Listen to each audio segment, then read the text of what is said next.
Team NV versus Dragon Phoenix Gaming. Game 3. Well, here we go. Maru has to all kill. Basically, so the TLDR is Maru has to go 5-1, right? He has to go something along the lines of 2-0, 2-0, and then 1-1. So he needs to go 5-1 or better. He does have a revive as well. So he can lose a life. So he can go 5. If he goes 5-1, he would basically have a 2-0, 2-0, and a 1-1. And then it would be... Then he gets another life, basically. So Maru's in the bottom left, and Rogue's in the top right. It's glitter and ashes for the map as well, which is just brutal, by the way. So yeah, if you lose one map as Maru, you get revived. And then you can't lose another map until DPG only have one life left. So basically, some combination of 1-1 and then 2-2-0s. And then we'll start talking about the future here. But for now, Maru versus Rogue gets underway. Just want to say, if this ends up on YouTube, yeah, of course it's going to be on YouTube. And you're enjoying the games, do hit the like button. And do, of course, consider subscribing to the channel. Obviously helps us out a whole bunch, so do check that out. As we get this up and running, Maru and Rogue. I mean, the fact it's just glitter and ashes already is crazy. Don't forget that in the 2 zeros that Maru will have to pick up here, when he wins map 1, map 2 will be on his opponent's map pick. So this is not going to be easy. This is not going to be easy.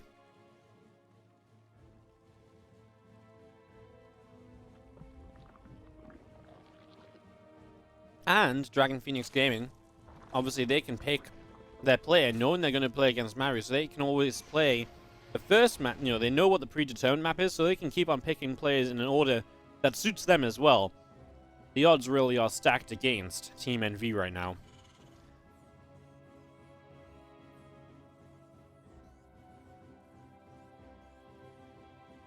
But honestly, if anyone can do it, it's probably Maru.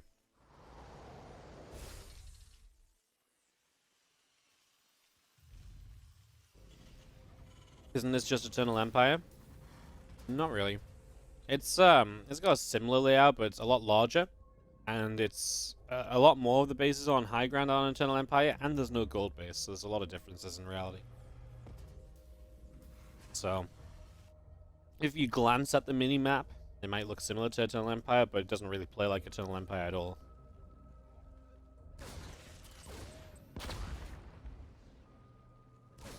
Well, back and forth with the first Reaper here initially.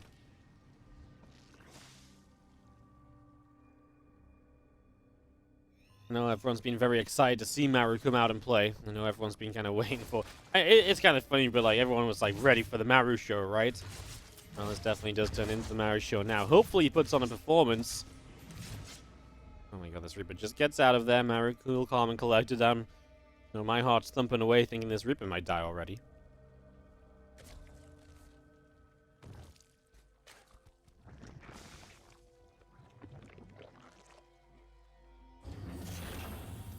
(17-3) regular season record for Maru, obviously, as well, is a pretty beastly number. Really has just had a great season. Has been the ace. Has playing some great StarCraft lately, but again, so is Rogue. You know, you talk about favors of Katowice next month, and you're talking about Maru. You're talking about Rogue. That's two of the absolute top dogs. They have just looked so good in the last 3 or 4 months in tournaments and so on. And Rogue and Maru have played some fun finals. Obviously, last year they had that GSL final, which wasn't as pretty, but then the DreamHack season finals, and what else did they play a final in? The Super Tournament? Those finals were freaking amazing. If you didn't see those, that's absolutely StarCraft. You should go back and catch. Link speed not done yet, so Maru will dive the Hellions in. Looking for some early drones. Terrans will typically be a little bit more kind of divey and aggressive on Glitter and Ash's early game, because they want to try and create an early advantage that they can maybe use in their favor, because the map itself is a little bit more in the Zerg's favor usually. Glitter and Ashes and Hardwire, typically the 2 maps you see a lot of when it comes to best of 5s, and you know, Zerg's getting to pick a couple maps. Generally, Terrans don't want to play Pride of Altaris. Yeah, Glitter and Ashes is absolutely up there in terms of Zerg power.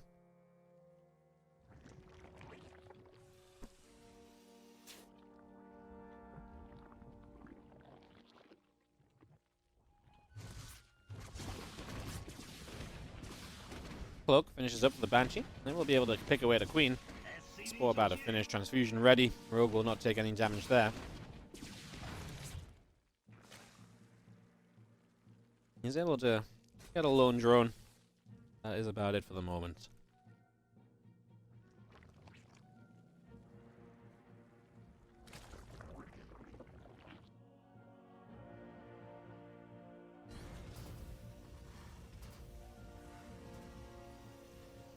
Couple of engineering bays on the way down, so upgrades will get started. Rogue just playing into that lair in the Baneling Nest at the moment, so without the Evo Chambers online, he's obviously not going to have upgrades too quickly himself. Will prioritize the Baneling speed. I wonder if he puts down a quick Spire. He's got a lot of gas in the bank. I feel like he's got to put down a Spire pretty much straight away here. He does like playing Ling Bay Muta typically on Glitter and Ashes. Again, the fact it's a larger map with a lot of space to work with. He likes to get those mutas out as the Banshees and Maru do find a few drones. 5 workers going down. There is the Spire of Rogue on the 3rd base initially.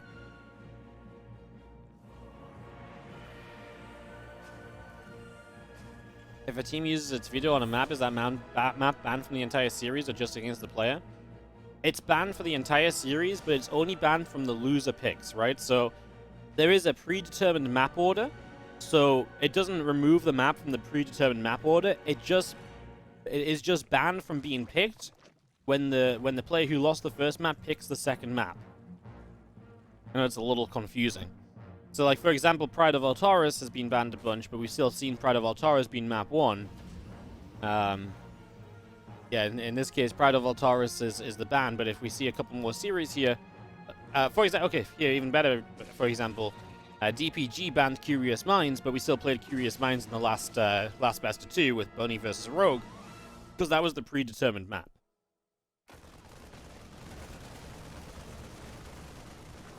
He's going to grab an Overlord over on the right-hand side as Maru does put on some initial pressure. Rogue was waiting to start up his mutas, so had a slight dip in supply. This sort of fight now from Maru is always a nice timing to go in at, right? Because it's when the Zerg is going into mutas, so the Zerg is not really wanting to make Banelings, because he wants to preserve as much gas as possible for Mutalisks. And, yeah, obviously it's just at the time in the game where the Zerg is probably the weakest. A lot of money invested into mutas that are not currently out. Mutas on the best fighting units as well. And they've not had a chance to get into harassment mode just yet. And now Maru's on the other side of the map, and he's able to keep those mutas at home perhaps a bit longer also. So a few reasons why this can turn out well at the moment is just he does Medivacs loading up. Gonna go boosting along the right. A bunch of bio up on the top side is gonna stem in, and this hatchery is gonna be in some trouble right away. Ling's gonna come running forward. Widowmine starts to burrow and just gonna be seeing the Marines have to lift up. The Widowmine gets a killer shot on the Zerglings, mind you.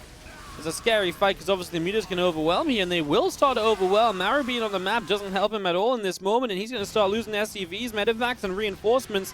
This Widowmine connects, at least gets rid of one muta, splashes the rest, as Rogue will kill the turret, and now he's onto the SCV line.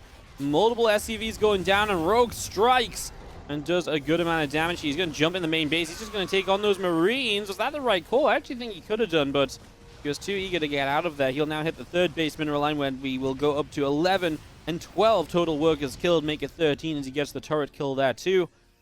And Maru is not able to really do enough across the map to justify the amount of damage he just took, so taking a little bit of a beating there. That definitely hurts. Is going to come back to the left. A couple of changes just sliding on by as we get rid of those, and just going to be seeing the mutas going to jump onto the depot. So depot taking some damage. A couple of depots taking some damage.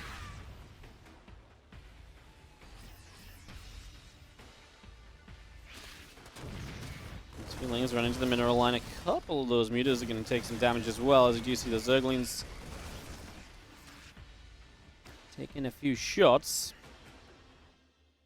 I mean, you can just see the income favoring Rogue right now. Obviously, that attack on the natural is pretty devastating, and Maru, again, if he loses this map, he then has to basically go 5-0. He must win, well, I guess you don't have to win the next map, but if you don't win the next map, then it's even worse for you, right? So, oh, man.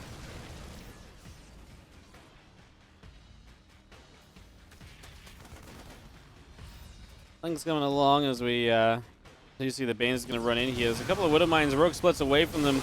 This Mineral Line's just going to die. There's a couple more Widow Mines. He's going to stay away from them for the most part. Sets them off.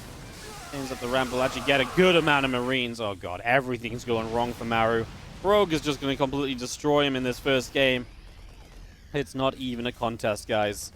It's really not even a contest. Rogue has had the advantage and he's running away with it. Widowmine here is going to fire. No, he got the kill on it as well. The Overseer was there for the detection. So Rogue kills the Widowmines as he leaves to make sure the mutas don't take further damage. And he sets up even more Ling Bane. Once the game gets away from you on Glitter and Ashes, it's so hard to drag it back. And yeah, Rogue just going to keep on being aggressive. 2-2 upgrades will start. He is down on upgrades as well.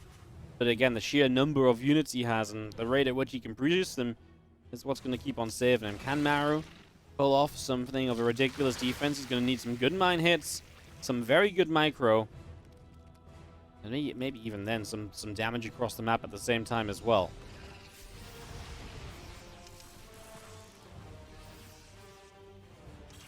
I think Rogue's really annoyed about losing some of the maps he lost in the regular season. He's got something to prove right now as he runs on in. A couple of Widow Mine shots are good. Wow, that was dead center on the army of the Zerg.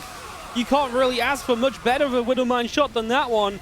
A few more Banes still rolling in, though. I mean, it's just so much from Rogue. Mutas are killing off the 4th base. The SCVs are still dying. There's a couple of Banes are left over.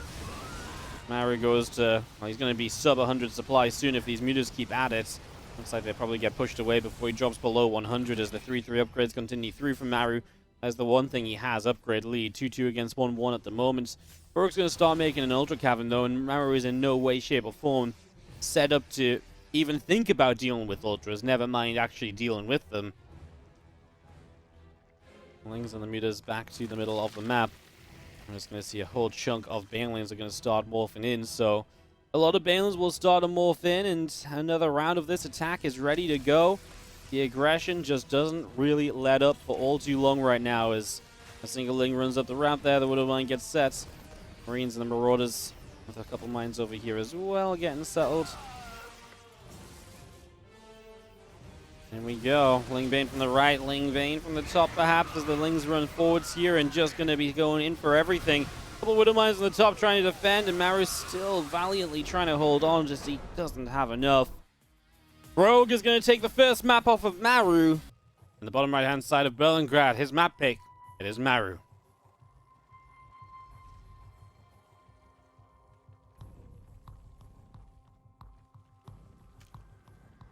Top left, now red Zerg is Rogue.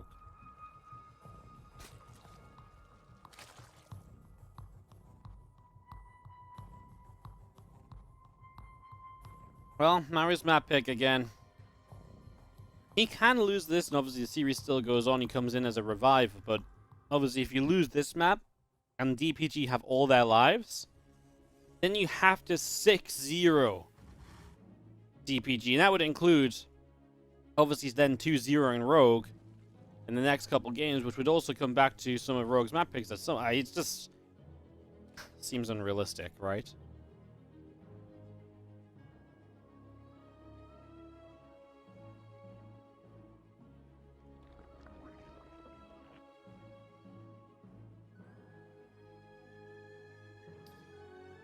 Oh, Anti-Gas Pool coming in from Rogue as we get ourselves going on Berlingrad, guys. This is not quite being the epic finals I wanted it to be.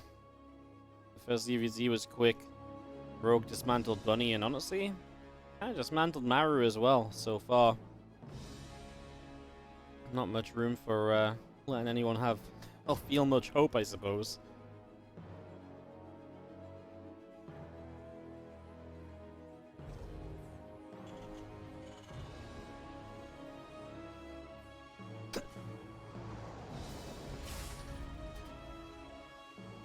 Drop down a couple of mules.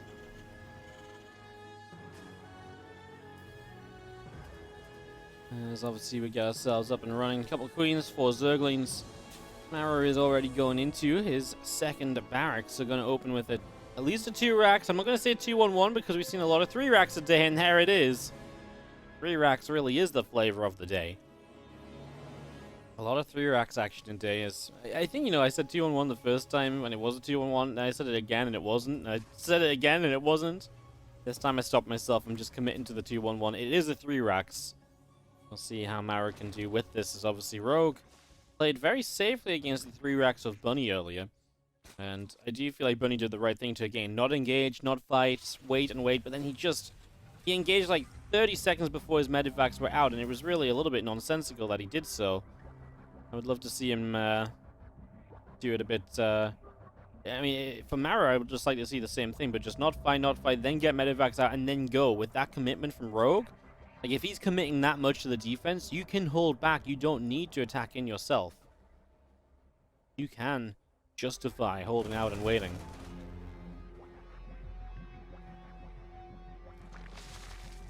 Marines just poking around initially, trying to see what's up.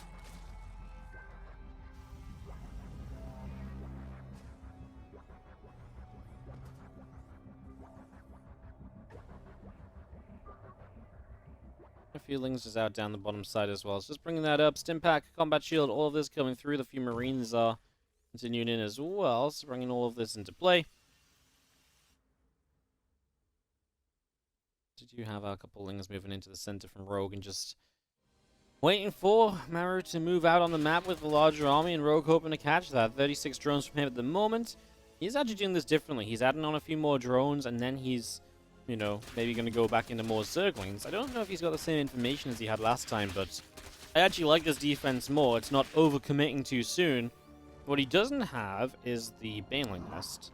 The Baneling Nest can be a very good aid in obviously defending something like this. Rogue now seeing these Marines leaving. If he's seeing that, he should be beginning his preparations to defend. Well, he's actually got some Lings running by looking for a counterattack. Engineering Bay goes up just in time for the wall off. If that Engineering Bay ain't there, those 4 Marines are dead. And if those 4 Marines are dead, obviously that is going to be very, very bad for you as well.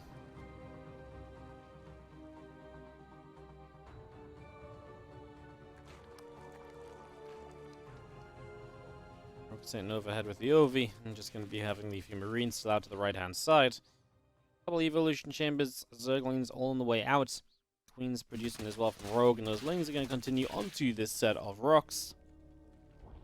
Just picking their way through that.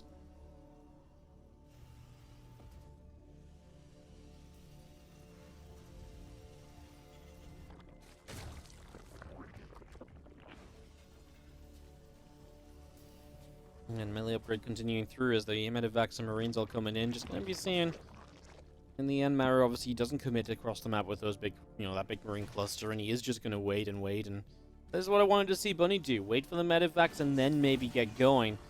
Rogue, it's not like he just, hurried away into the distance with a bunch of drones. He's not ran into the sunset with 70 drones in his pockets. He's on 45 workers just then. He's obviously taking the lead now as he starts to drone up a bit more, but that means that, he's not been mining a ridiculous amount more. You're in no rush to try and deal damage here.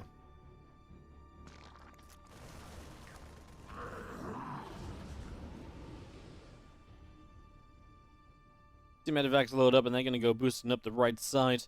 Again, the melee upgrade's on the way from Rogue. Maru will have the +1 attack upgrade here. He will have that as his favor for a while. The 3rd CC coming up behind this as well. As the Lings come in, they wrap around. The Marines are going to just lift up into those Medivacs. Escape away for the moment.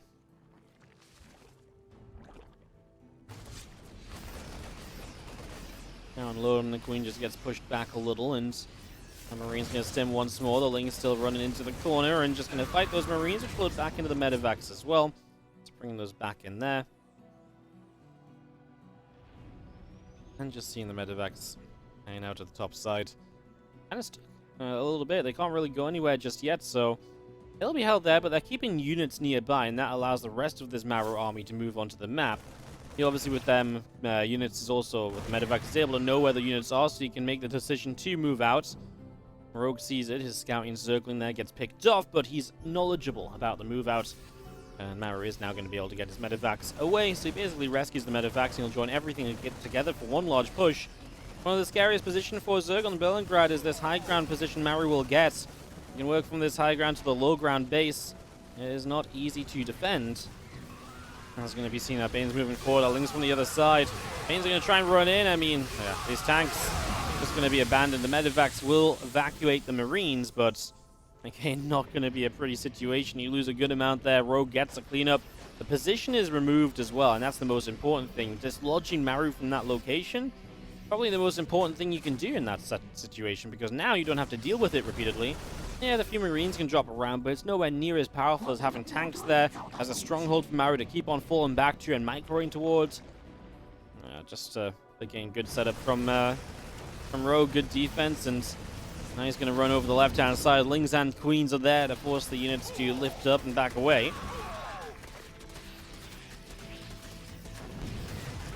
Things running through, a couple of SCVs coming up, and our Marines on the map still. We'll be trying to get something done, hopefully something, because right now Rogue's going to start doing a lot of damage. He's picking off reinforcements. He is killing SCVs. The third base of Maru is not mining, and Maru in general is just in a world of trouble here.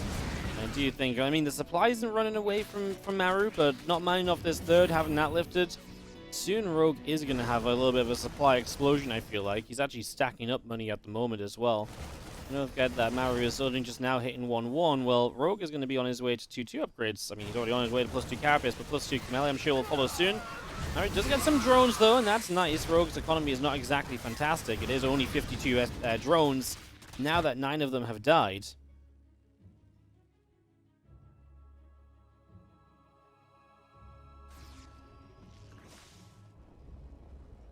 I'm just going to be moving up into the center.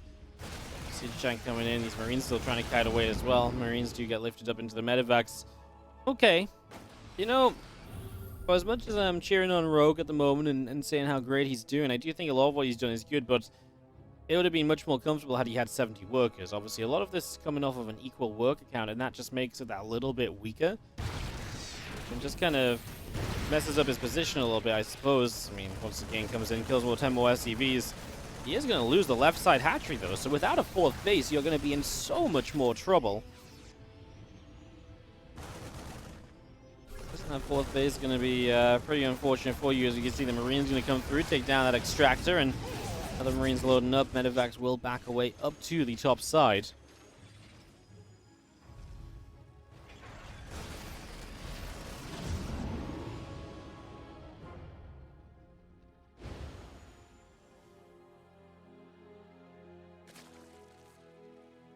Queen's coming out, just going to unload a couple Liberators, getting sieged, and just going to be having our Queens dropping some transfusions. Queens and Banes continue to run forward. Medevac gets shot down. We do see this position of Maru is just getting cleaned up. I mean, the Liberators are the most annoying part, and they are tuned very well. I feel like the Queens from Rogue engaged this incorrectly. He could have engaged with, well, just being in range of the top Liberator. Instead, he was in range of 2, and that cost him a lot more Queens than, like I say, it was maybe needed, but, well, Maru's still actually on a supply lead. Maru's been ahead like 5 to 10 supply almost all game. And it's kind of baffling because I keep seeing Rogue make these moves and I keep feeling like he's doing great. Obviously losing the fourth base is pretty major. Losing drones repeatedly keeps Maru in this, and Maru dealing with the aggression of this game pretty aptly. Doing pretty well at the moment. This 2-2 is very late, though. That means Rogue is going to be able to engage with a lot of upgrade advantages, and that's going to be a big deal. Like, fights like this should go in Rogue's favor now. I mean, +2 melee wasn't done for the start of that fight. It was there in the end. 5 SCVs go down that bottom side. That orbital is burning as well. I want to make sure you obviously do not lose that. Rogue getting back to a fourth base also. Again, start to saturate that. His economy will come back online. Some of his production will be a little bit more stable, although I don't think he's got production issues or lava issues with the fact that he's obviously under so much pressure basically throughout the entirety of the game.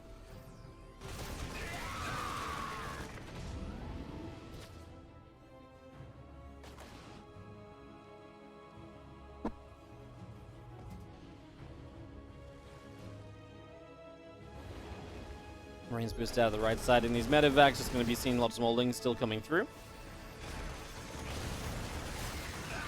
Let's see how lives. I'm going to have Hydras to fight against now as well. That's one of the big differences all of a sudden here, of course, for Rogue. Having Hydras out, it's been very Ling Bane focused until now. Now his army is that much better. The Hydras are that much sturdier, as we're going to be seeing these units are forced to drop into the fight. That's not exactly ideal, as Maru's army gets caught being chased away.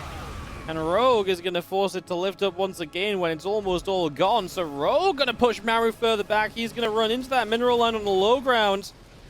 And well, CC has to lift off. I mean, that's the fourth base that's never going to come online. And all of a sudden, Rogue is having a fight here while he's got his bases up back at home. Maru's not dealing any counter damage for once. I mean, he is straight up in the natural expansion of Maru, but starting to run out of units. The third base evacuating, though. Maru is seemingly hurting. The upgrades 2-2 each now. Did Maru get his 2-2 upgrades? I can't remember. Yes, he did. Okay, so it is 2-2 upgrades on either side. Infestation Pit starts from Rogue. He's going to start thinking about the future. Maru only 20 supply behind on the back of this, but again, he's just having so many disruptions to his mining and his game plan. Rogue will have to go back and rebuild a little, but man, that was terrifying for Maru. I mean, he keeps on surviving, and again, I think a lot of it just is Rogue has never been really on a good baseline of an army or drone count. But now as Maru attacks, Rogue runs in across the map again. How many times can you have your third base just wiped out? That's another, I mean, only a few SCVs going down, but there's barely any SCVs on the third base to begin with, and that's seemingly should be part of the problem. Oh, Bane's connect as Maru is looking elsewhere. He's now going to get this army cleaned up as well. He's obviously back at home dealing with some of those Lurglings still, maybe getting reinforcements ready. And lets a couple Banelings connect, and a 23 worker lead Rogue sits with about even army supply here. Lingbane Hydra still producing. Just looking to bring as much out as possible. Gonna get as much going as we can.